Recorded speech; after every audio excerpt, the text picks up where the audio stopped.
Double Junction Reviews. Today we're looking at another Athearn Genesis product.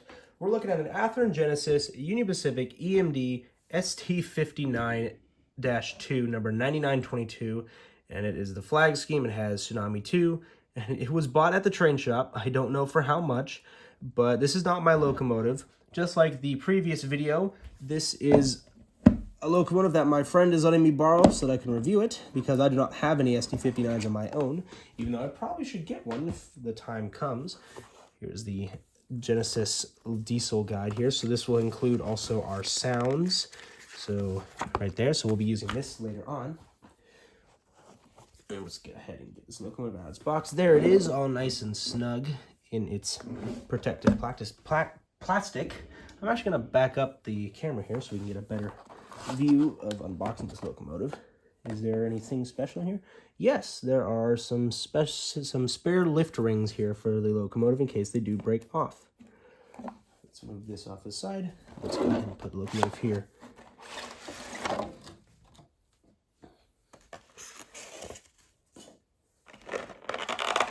Oh, and there is no plastic on top. Okay, that's very specifically chosen, but I can't judge. This is my friend's locomotive. He gets the last say on how he works this locomotive.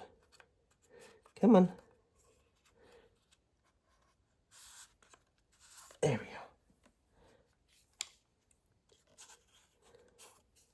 go. Alrighty.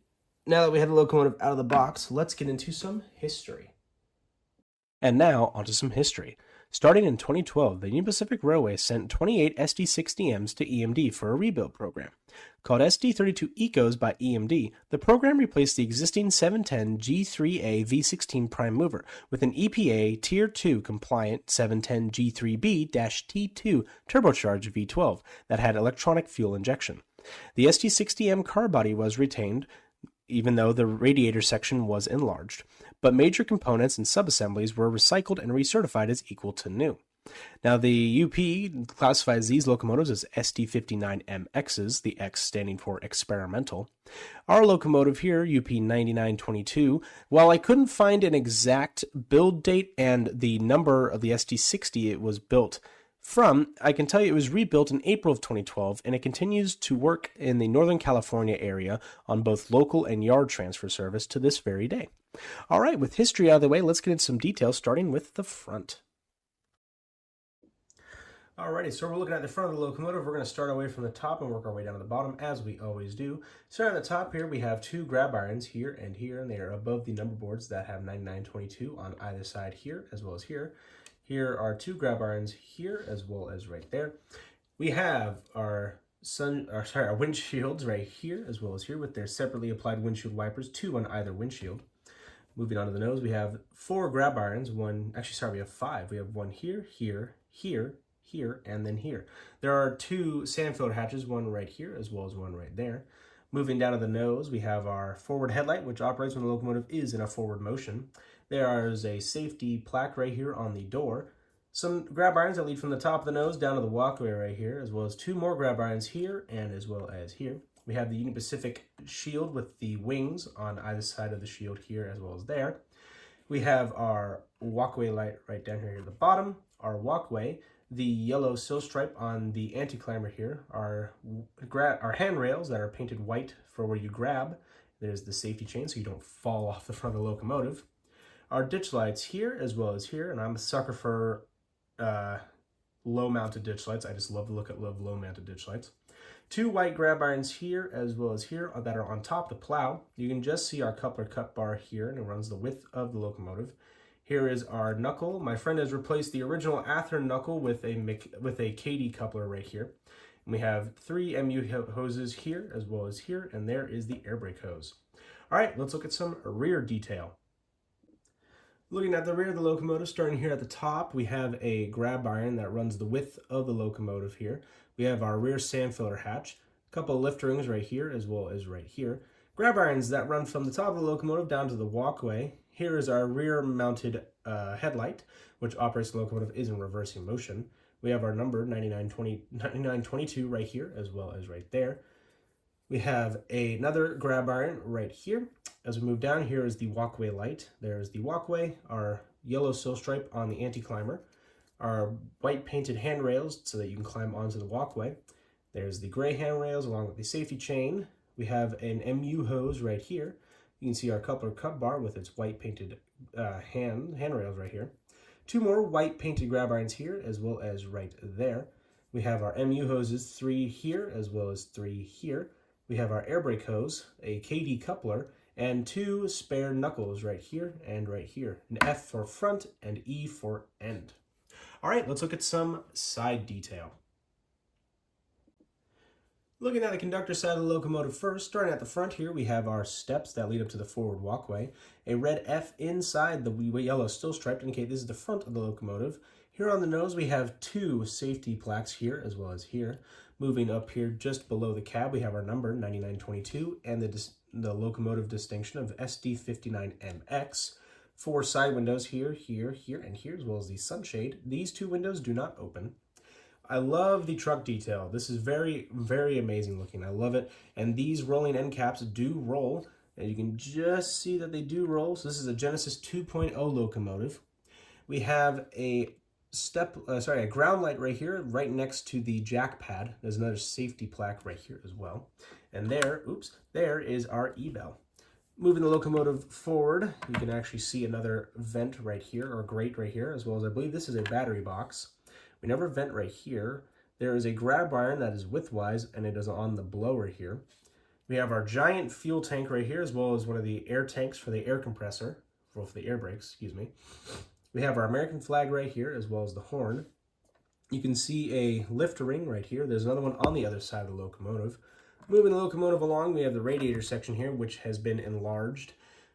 Now, the normal SD60M does not have an enlarged radiator section. It is flat, just like the SD45-2 or the SD50. Moving along here, you can see the side vents here for the radiator section, the Building America, as well as the Union Pacific shield, and our rear truck, as well as the rear jack pad. 2 more safety plaques here, as well as here. And you can see the rear steps up to the rear walkway. Looking at the engineer's side, it's pretty much the same except for a few minor differences. First of all, there are 2 doors that lead into the electrical compartment of the locomotive here as well as here, and they are filled with safety plaques here, here, and here. On the nose here, we have a build date and a couple more safety plaques here and here. Moving the locomotive along some more towards the rear of the locomotive, we have our American flag. There's a little window to check the levels of hydraulics and fuel, as well as a few other things for the the prime mover. And we have another big safety plaque here, as well as the handbrake. And there's another safety plaque right here, as well as here. And there is a reel chain, which is very cool indeed. All right, let's look at some roof detail. Looking at the roof of the locomotive, and I apologize the shadow. At the very front here, we have our PTC antenna array. Right here is the radiator fan for the dynamic brakes. We have our dustbin collector here, along with 3 lift rings here, here, and here. Here is our exhaust stack. As we move the locomotive forward once again, you can see the horn. And actually, we're going to move the locomotive just a little bit more. Here is the radiator section with 3 fans. And as you can see, the angled section right here, as well as the flared part of the radiator. And there's that widthwise grab iron that I mentioned earlier. All right, let's get into the sound demo. Alrighty, we have the locomotive here up on the test track, and you're probably wondering why I have the spotlight focused more this bit of an angle and not straight, kind of like this. Now, there's a very good reason for that, and I will get into that once we do the power and startup. So here we go.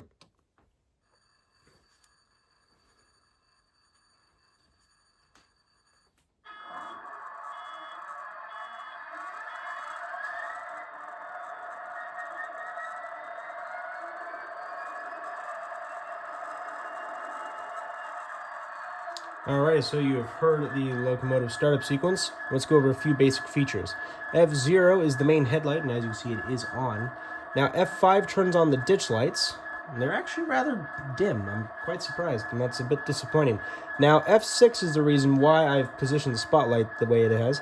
F6 activates the number boards, and you can see that they are on. Whoops. You can see that they are on. and they're flickering. Now, that is not an issue of the locomotive. That is the camera's 60 frames per second. It's completely an FPS issue. LEDs flash at a certain frame per second, and when you slow it right down, you can see the actual flicker. Now, a few more things. F1 is the bell.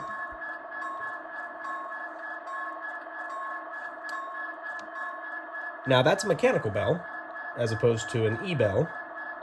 I think my friend has changed the settings on this locomotive. Now, F2 is the horn.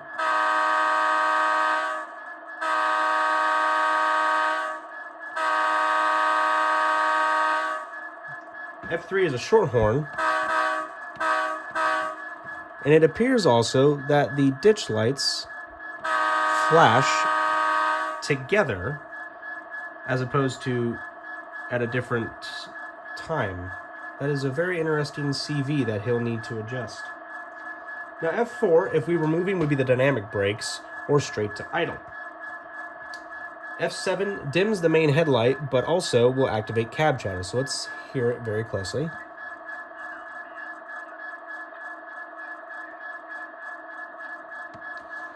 It is rather quiet indeed. F8 mutes the whole thing, and if I actually hit F, yeah, they will still flash like that. Very interesting indeed. Now, here comes one of my favorite parts about Tsunami and Loc sound decoders. Going to F25, that is, F26, that will activate the engine's RPM notch up. So I'm going to hit F6 several times until we hit notch 8.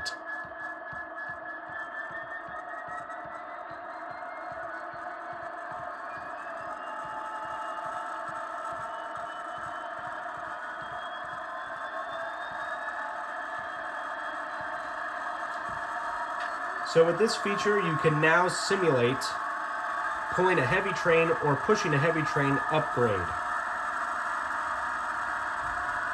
And unfortunately, it is rattling that speaker, which is not good. It actually sounds very staticky.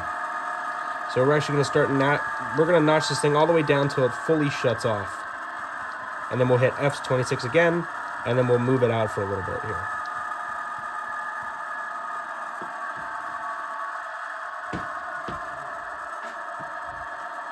So it should shut down here any second. Yes.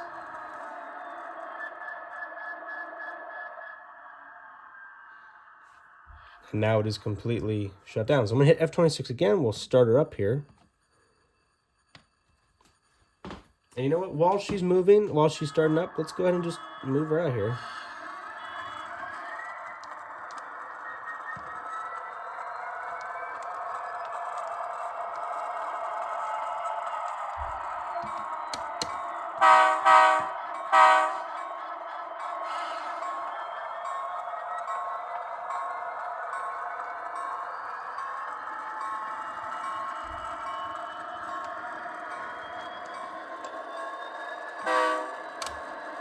Now we'll bring her back here, and then we will move on.